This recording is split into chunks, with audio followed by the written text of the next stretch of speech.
So, first of all, let's understand the concept of IELTS. Okay, so as I always say, that this one test consists of 4 modules: listening, reading, writing, and speaking. All right. So, when it comes to the speaking test, how we are supposed to converse with the examiner, this is what we will learn today, and we'll understand the correct skills to communicate with the examiner. Okay. So always remember that a speaking test takes place either 2 or 3 days before your listening, reading, writing exam, or 2 or 3 days after your listening, reading, and writing examination. Okay, so it is in very, I would say, few cases, the students may experience it on the very same day, because if the student is applying for a computer-based examination, then definitely you may face it on the very same day. Okay, all right. So let's begin. So as I was saying, that a speaking test consists of 3 different parts. All right, the speaking test. So it is not just that you start talking to the examiner straight away. No. When you start speaking with the examiner, always remember that a speaking test starts with a pre-test conversation. Okay, so the moment you enter the examiner's room, your complete conversation is recorded on a dictaphone, so that if suppose there's any need of a reevaluation, that can be done easily. Moreover, remember that the examiner starts the conversation something like this. Okay, I'll just give you a demo. So he'll just say that the IELTS examination is taking place on the 2nd of November, 2021. The time is 9:02 p.m. The examiner ID is 143. The student ID number is N6432. The center ID is 148. May I know your name, please? So this is how they start speaking with you. Always remember, when they say, may I know your name, please, introduce yourself with your full name that is printed on your passport.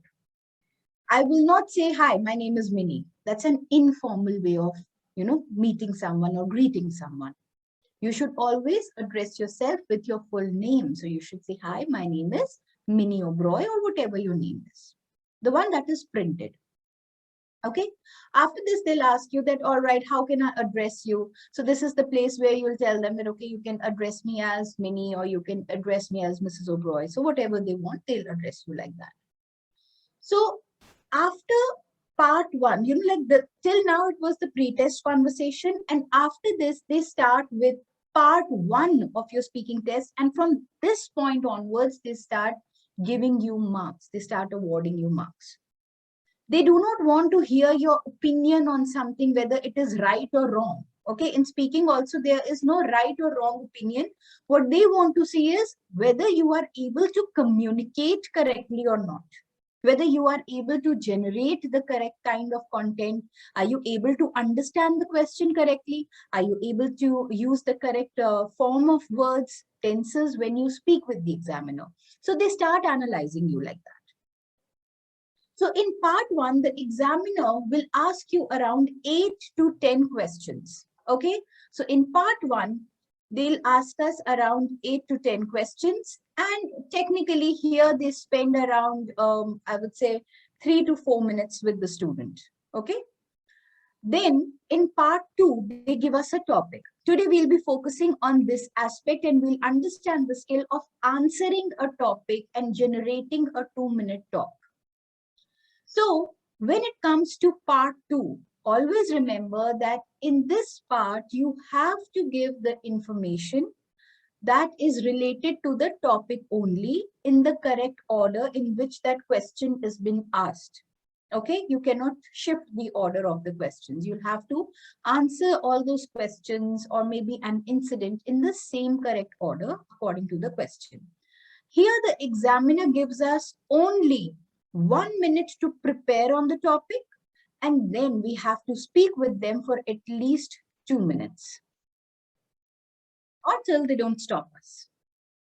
All right. Now, Always remember that in part 3, after you are done with your 2-minute talk, the examiner will move on to part 3. And here they will ask you around 3 or maximum 4 questions, but these questions are always related to the topic that was given in part 2. For instance, if suppose in, let's say in part 2, they ask you a question that, tell me something about your favorite holiday, where did you go, who all were there with you, what did you do there, okay? After that, because the part 2 question was related to travel, so of course in part 3, again, they will ask you questions which will be related to travel, tourism, the kind of behavior people should have when they travel to different places, anything, but related to travel and tourism. Okay. How are you assessed in your examination? That's a very, very important thing to understand now. So the criteria for assessment means they give us marks on the basis of these 4 parameters. The first one is coherence and fluency. Coherence basically stands for the use of linkers in your answers. By linkers, I mean words such as however, moreover, also, although, furthermore, similarly, on the contrary, on the one hand, on the other hand. So these are just a few linkers that you should try to use in your answers to relate your sentences and make a better structure of your sentence. Now, I can also say that I like to eat sweet meals after dinner. And I don't like to eat anything which is salty. Okay. So instead of saying something like this, I could have said that, oh, well, I really enjoy to eat something which is sweet after my dinner. However, I'm not fond of savory items after dinner. Now see, however, what? However is giving me the contradictory view or the contradiction to that answer. So when we use this kind of a, linker, it elevates the level of grammar that we use. Similarly, you have seen that I used the word savory instead of salty. Why? Because savory is a better vocabulary word. So when it comes to food, I would say that, yeah, I like to eat savory items with my evening tea. Okay, it could be a fritter, it could be anything, but yes, it should be a savory item. So I would not say that I like salty things. That is poor vocabulary, low vocabulary, and we should try to avoid all those things. In this class today, we'll understand 2 things: how to answer the part 2 question and how to elevate our vocabulary in the examination. So there are 3 things, and today we'll cover at least 2. First is the good and correct vocabulary. When it comes to vocabulary, the choice of words. All right. Instead of salty, use savory. Instead of child or children, use progenies, use ward. Okay. So this is what I mean by better vocabulary. Similarly, we can use, different phrasal verbs, and we call the phrasal verbs as collocations also. So in today's class, we'll understand more on collocations, why they are important, why we should use them, how we use them. Okay. And this will always improve your lexical ability. So lexical ability means better vocabulary, good choice of words, use of collocation, and the use of idioms. Idioms are also very important when it comes to your speaking test. It really enhances and elevates your level of English. Moving on, accuracy and range of grammar. Of course, that's also important when you speak with the examiner. You have to be very careful about the tenses. If the question is related to your past life, okay, or a past incident, you cannot use present tense, isn't it? If they ask me that, okay, Minnie, what was your favorite dessert when you were in school? And I say, well, yeah, I like to eat desserts, and my favorite dessert is chocolate cake. So it is not there anymore. It was a past incident. So I have to use the correct tense. So past tense was required here. After that, your ability to pronounce words. Now see, there is a world of difference between pronunciation and accent. Many students, they get confused that, ma'am, I have a good accent. No. Pronunciation means the correct, call out for that particular word. For instance, if I say, I also eat chocolates, I also eat fruits. No, it's not also, it's also. Hmm? I I have asked so many people. No, it's always asked. You always pronounce the S before the K.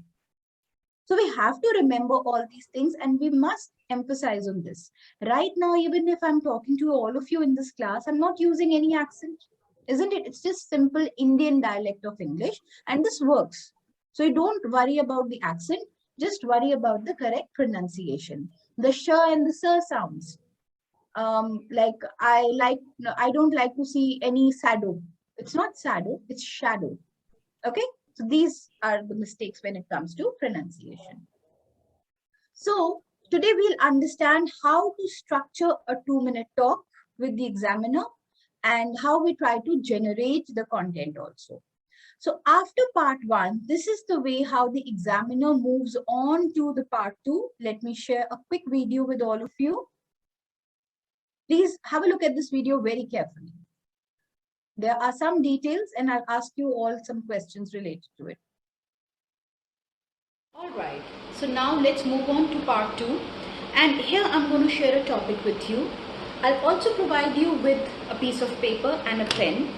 And please don't write anything on the question booklet. I'll give you a minute's time to prepare your answer. After a minute, you are supposed to speak to me on the given topic for at least 1 to 2 minutes or till the time I don't stop you. So don't mind that. So could you start preparing your answer, please? All right. So here, when the examiner has introduced the topic, what was the first thing that the examiner said? That now let's move on to part 2. So that means you should be prepared for the topic now. How much time do they give us in the examination to prepare our answer? Ma'am, 1 minute. 1 minute. Absolutely right. So they give us only 1 minute. And for how long do we need to speak to the examiner? Anyone? Ma'am, 2 minutes. Correct. Absolutely right. So we have to speak with the examiner for at least 2 minutes. Correct. Now, when we speak with them, we must make sure that with the paper and the pen that they provide us, we use it to the maximum of our ability. So obviously, you all know that 1 minute is very short and bleak. Let's have a look at the topic. So this is what the topic looks like. Now, within a minute, it is not humanly possible for me to write a complete 2-minute conversation that I'm going to have with the examiner. I can't do that. Nobody can do that. So how should we do it? So the best thing is we make bullet points. Okay, whatever we are supposed to speak, we try to write down our bullet points. And these bullet points can be related to idioms that you want to use in this topic. It can be related to collocations that you want to use here in this topic. Maybe there are a few ideas or good vocabulary words that you want to use here. Okay. So this really helps you to structure that, 2-minute talk with the examiner, because when we have these words with us, especially when we have words such as, good vocabulary words are there, collocations, idioms, and we also have linkers. You can even write down the linkers if you have this habit of forgetting the linkers. You can use all these words for your advantages, all these points. Okay. Now, I will tell you how you will construct your answer. So first of all, we always try to paraphrase the question topic. So what is the question topic? Describe a time you decided not to tell the truth to a friend. Okay, so we have to think of a time. See guys, the best thing to deal with the topic is related to yourself, because all these topics are very relatable. None of the topics are, out of the world that no, I can't think of something like this. Maybe they'll be related to reading a book, your favorite actor, an incident when you had to wait for someone. It could be anything. So they are very relatable topics. So try to relate them to your own life, and that will help you to construct a better answer and a lengthier answer. Also, remember that we should try to give at least 5 to 6 sentences on each bullet point. This will also help us to generate a 2-minute talk with the examiner. Okay, so we should try to have this much of length. Just a line below or more is fine, but at least this much should be there. All right, now I'll just show you an example how we can do it in the exam. Now, first it said, describe a time you decided not to tell the truth to a friend. So I think in our lives, all of us are surrounded by different situations at different points of time.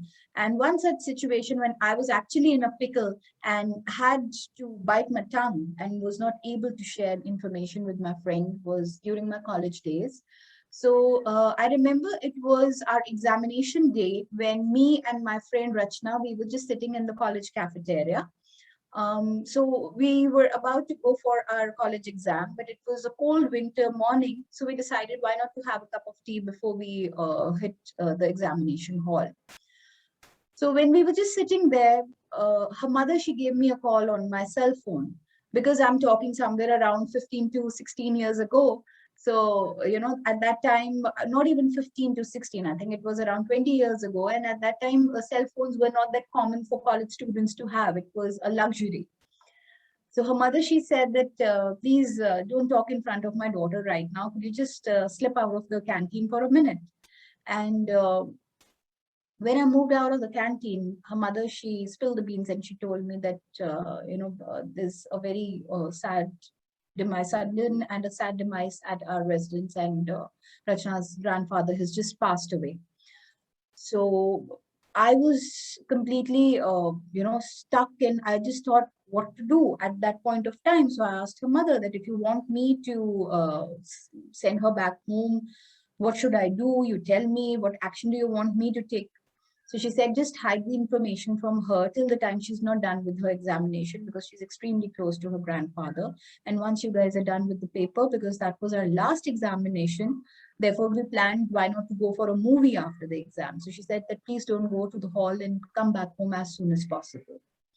So once we were done with the paper, it was a 3-hour examination. So the examination started at 10 and it was over by 1 in the afternoon.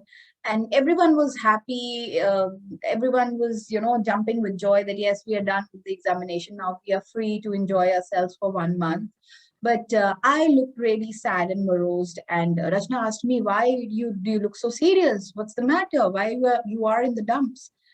I was like, there's a bad news, but I'm really sorry I had to hide it from you. And when I told her, she really started crying. She was shivering, and there was no way I could console her. Therefore, I planned to take her back to her place where her entire family was waiting for her to join her for the last rites of her grandfather.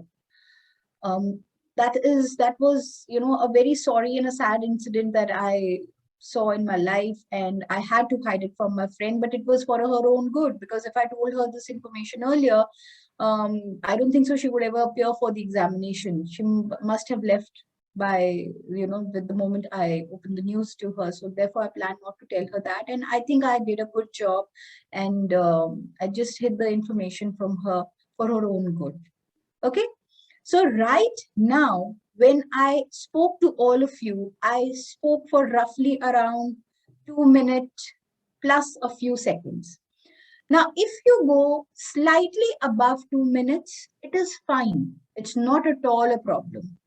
But we should try to speak up to 2 minutes. That is necessary. We have to give all the information in the correct order also. Okay, I cannot say that, okay, the entire, you know, situation first, and then first I tell the complete story, what was the incident, and then I talk who was my friend. No, I have to go in the correct order. So first bullet point, second bullet point, third, and then we'll come to the last one. So we have to follow this structure. Okay. Now, in between the answer, I used so many collocations and idioms. I had to break open the news. So what is break open? That's a collocation. So let's understand what are collocations, how we should use them, and why we should use them. Okay. So basically, collocations help us to build our vocabulary. In the beginning, I just kept on saying that we have to use better vocabulary, good vocabulary. So it's not just about learning good words.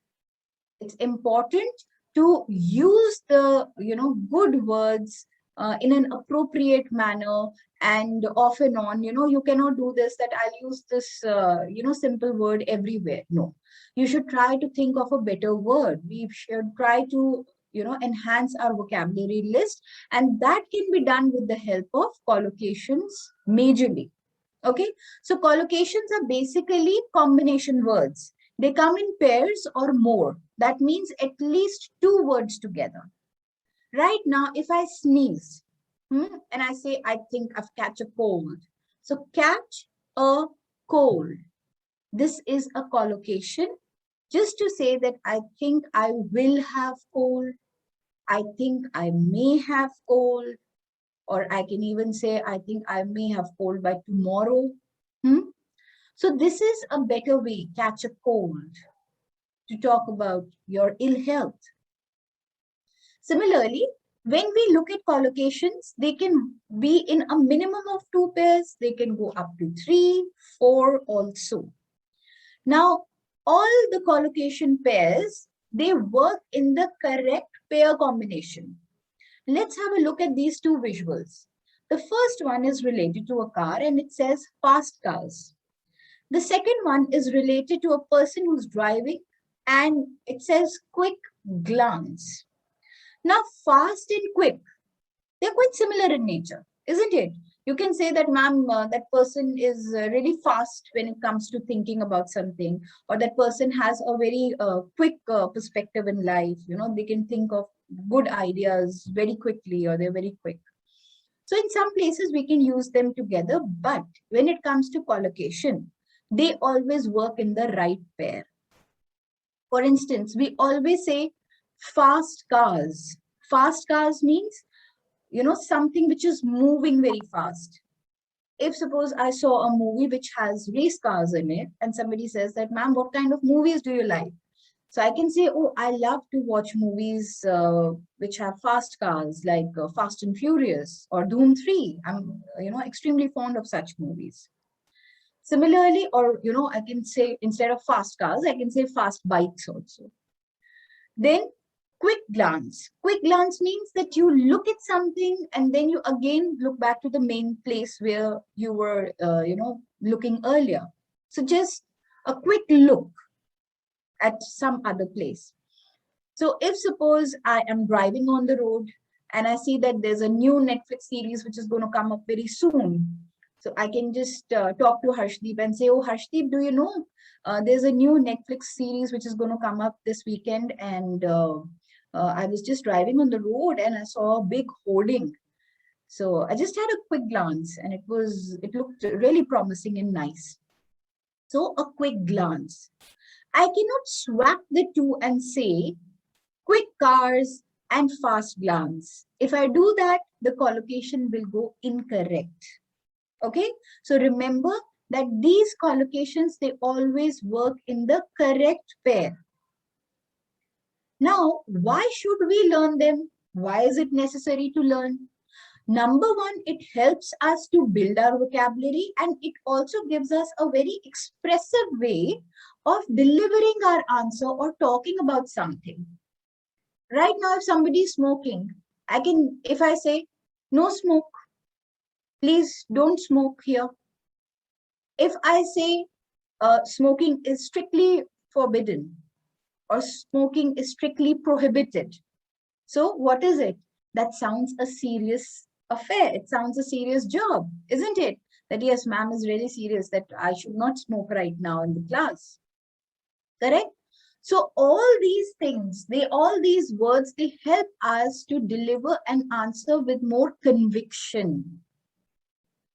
Similarly, imagine in the examination, if they say that, okay, talk about an incident or talk about your favorite holiday to a hill station. All right. And I say, I went to a hill station. It was very, very cold.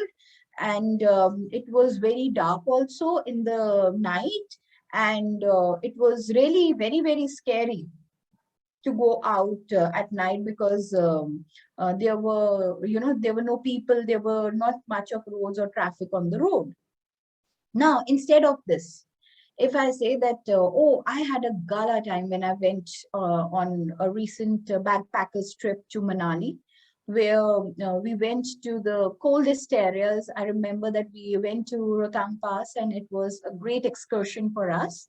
Moreover, it was freezing cold, or it was bitterly cold there. It was biting cold. Now, when the wind is blowing very fast, okay, we can say it was biting cold wind. So can you see the expression in the word? This is what happens with collocations. I was really scared to go out at night because it was pitch dark. So pitch dark means you can't see anything. It's absolutely dark. Now, if I say it was dark outside, and if I say it was pitch dark, that means absolutely blank outside. You couldn't see anything, okay, like a blackout. So what is blackout also? Blackout is also a collocation. When the electricity goes away, we all say blackout. That's also a collocation. Okay. So when we learn such collocations, they help us to construct a better and a reasonable answer. All right. Now let's work on some collocations. So first of all, we have to choose the correct adverb. Now, what are the adverbs that are given to us? Utterly, strongly, bitterly, ridiculously, highly, and deeply. We have to replace very, because this is a habit which most of the students have. I was very scared. I was very, very cold. No. We must try to use a better collocation and avoid this habit of very in major places. Of course, we cannot substitute very everywhere. Okay. So if I say ashamed, come on, guys, tell me which adverb do you think will go the best with ashamed? Deeply. Yes. Now, many people say, I'm highly ashamed in you. The correct collocation is actually deeply. When you feel it from inside, you are deeply ashamed of your child's behavior in a party. Okay. You won't say, I'm highly ashamed. You're highly proud of something. Okay. I'm highly proud of my son. I'm highly proud of my daughter. I'm highly proud of my spouse for excellence performance in their work area. Okay. So highly is, good, but deeply is better. So here we can use deeply ashamed. Then number 2, disappointing. It's going to be highly, absolutely right. Let's look at cheap. Ridiculously. Or we can say utterly cheap, isn't it? Utterly means the epitome of being cheap. Okay, height of being cheap. So ultimate cheap. All right. So we can use utterly cheap here. All right. Now controversial. Strongly. Strongly controversial. Very good. Absolutely right. So we always say that something is strongly controversial. People are in this habit of saying, oh, the affair of so-and-so actor and actress is highly controversial. It's actually strongly controversial. Whenever we talk about a controversy, it is, a very strong statement. It is a negative statement. So we always use strongly controversial. Let's look at the next one. Stupid. Highly stupid. Yes, absolutely right. We can say highly stupid. Correct. Highly. Successful. Highly successful. Why can't we use highly again? We can use highly. He's a highly successful man. He's a highly influential man. Isn't it? Many people say that. Please, don't pick a bone with him. Now, what is pick a bone? Pick a bone is an idiom. Okay?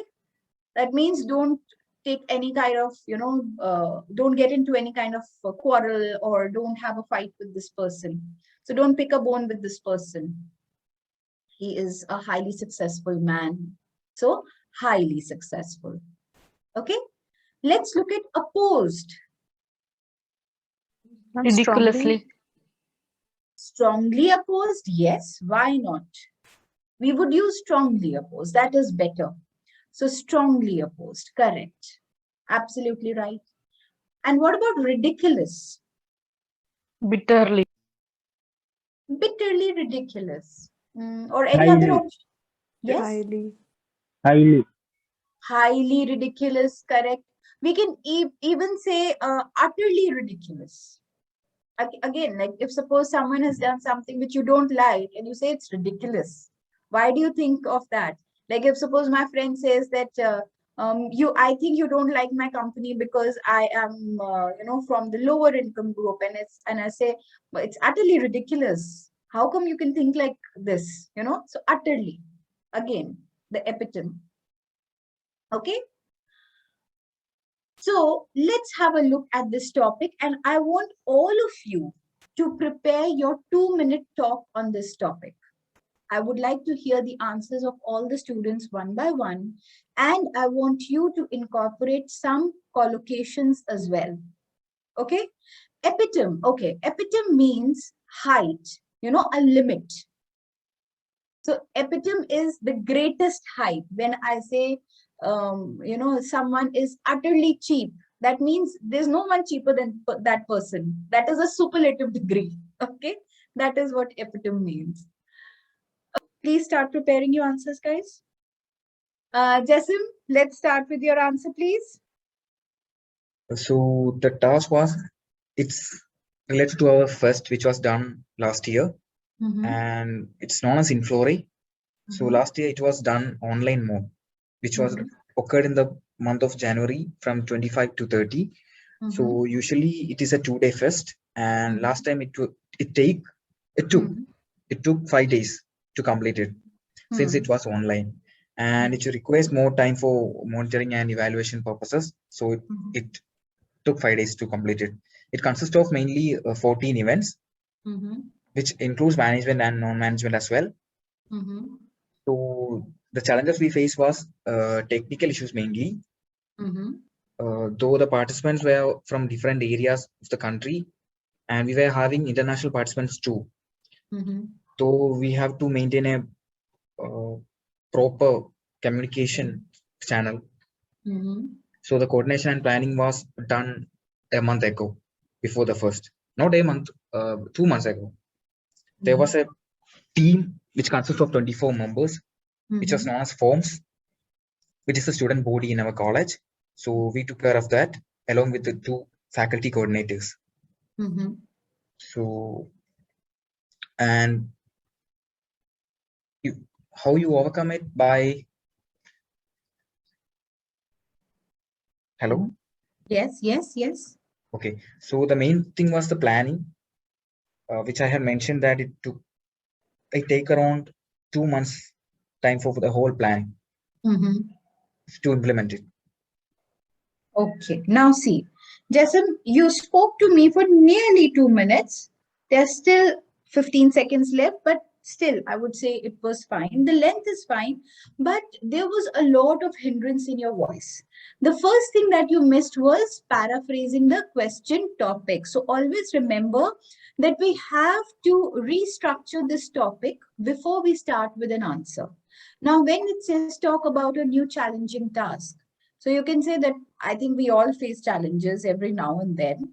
But recently, I had a major challenge for myself, and then come to the first bullet point. So link it. And in your answer, you were also lacking in linkers. So when you said that I did, moreover, there were many other students who poured into our college from different places. Okay, so this is how you will link your answer again. Clear? Okay, but Yes, still ma'am. a good effort. The challenging task for me was like I have attempted for the exam, the NEET exam, which was really tough for me, and I was not at all prepared for the exam. But still, I was a blank mind to the exam which I have appeared. But Mhm. still, however, I have completed my exam. I was eagerly waiting for my results, but which was unexpectedly I have ranked the exam. Mhm. Moreover, it was like a excitement for me to look into my look into my results, Mhm.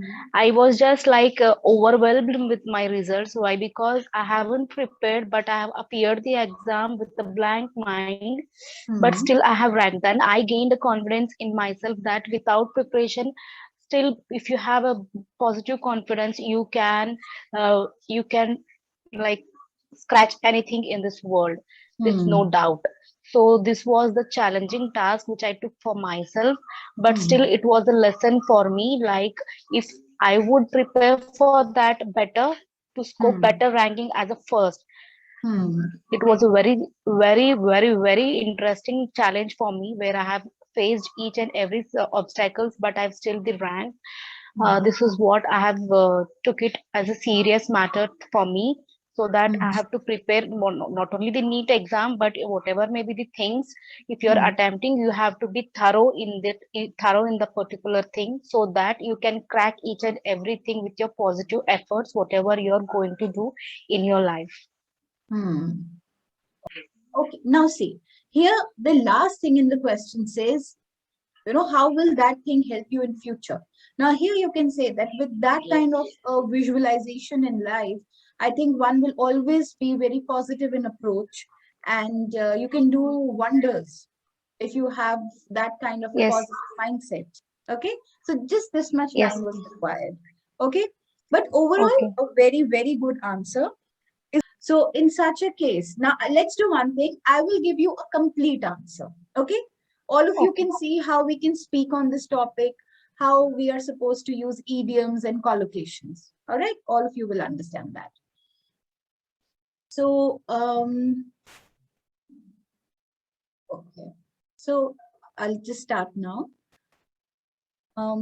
Every now and then, I think we all face different challenges in our life, and I'm also no other than the common people around. So, there was one major challenging task that I recently experienced, and that was during the pandemic and the lockdowns, because all the students, they were supposed to do their classworks and homeworks online.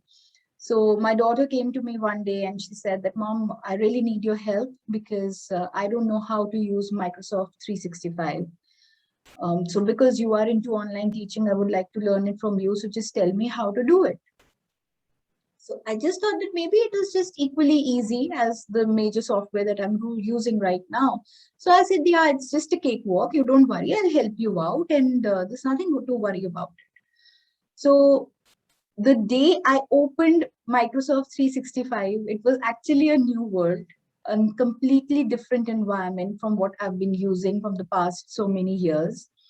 Moreover, Microsoft is also connected with your internal data of your laptop, of your computer system. So there is nothing much private in that case. So when she said that I'll have to, Mom, create my own account, I'll have to, send links to my teachers.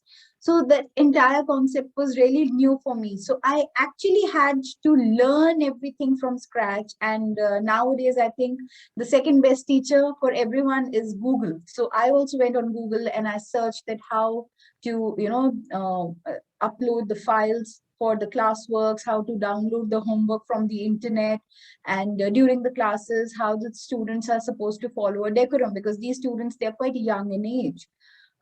However, it was not, I would say, something which was over the top or extremely difficult for me.